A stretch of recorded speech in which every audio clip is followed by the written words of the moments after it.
வணக்கம், நான் உங்கள் அம்மா சமையல் மீனாட்சி. இப்போ நம்ம பார்க்க போகிறது புதினா சட்னி. தேங்காய் இல்லாமல் புதினா சட்னி எப்படி அரைக்கிறது அப்படின்றத பார்க்கலாம்.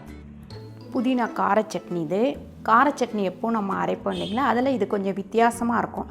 தக்காளி வந்து ஒரு 3 கட் பண்ணி வச்சுருக்கேன். வெங்காயம், பெரிய வெங்காயம் 2 கட் பண்ணி வச்சுருக்கேன்.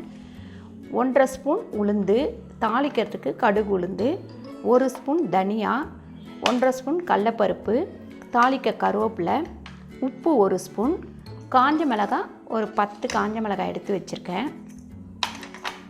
இஞ்சி ஒரு சின்ன பீஸு, பூண்டு ஒரு 4-5 பல், புளி இத்தினூண்டு போதும். வதக்கிறதுக்கு தேவையான அளவு எண்ணெய், புதினா ஒரு கைப்பிடி அளவு.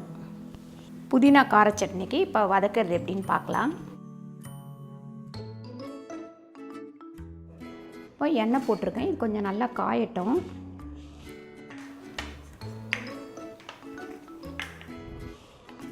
இப்போ நம்ம உளுந்தும் கடலைப்பருப்பும் ஒன்றாவே போட்டுடலாம்.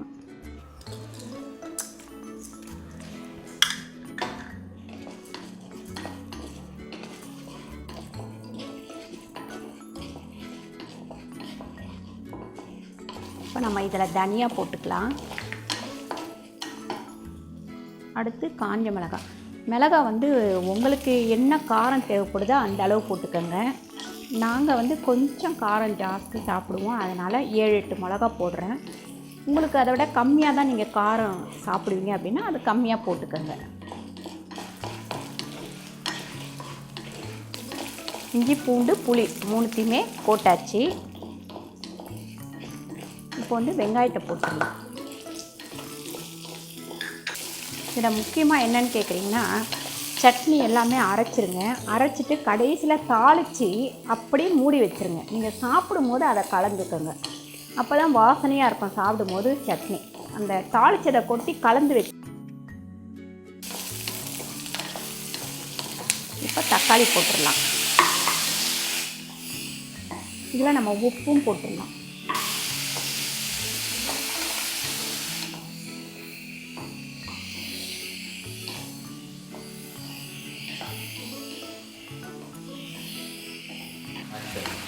இப்போ பாருங்கள், கடைசியில் தான் புதினா போடணும்.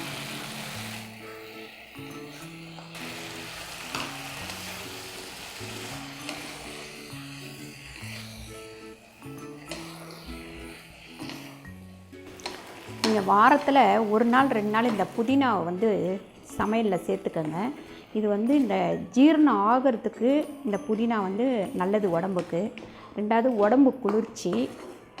இதெல்லாம் உடம்புக்கு ரொம்ப நல்லதுன்னு வச்சுக்கோங்களேன். இந்த புதினா வாரத்தில் 1 நாளாவது சேர்த்துக்கோங்க.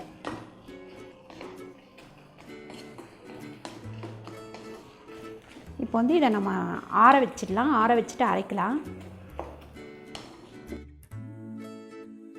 சூடு ஆறினதுக்கப்புறம் மிக்ஸியில் போட்டு அரைச்சி எடுத்துக்கலாம்.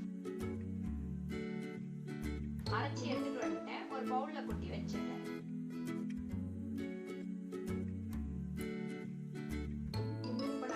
வச்சு கடுகு உளுத்த மாதிரி கருவேப்பிலை போட்டு தாளிச்சு எடுத்துக்கிறேன்.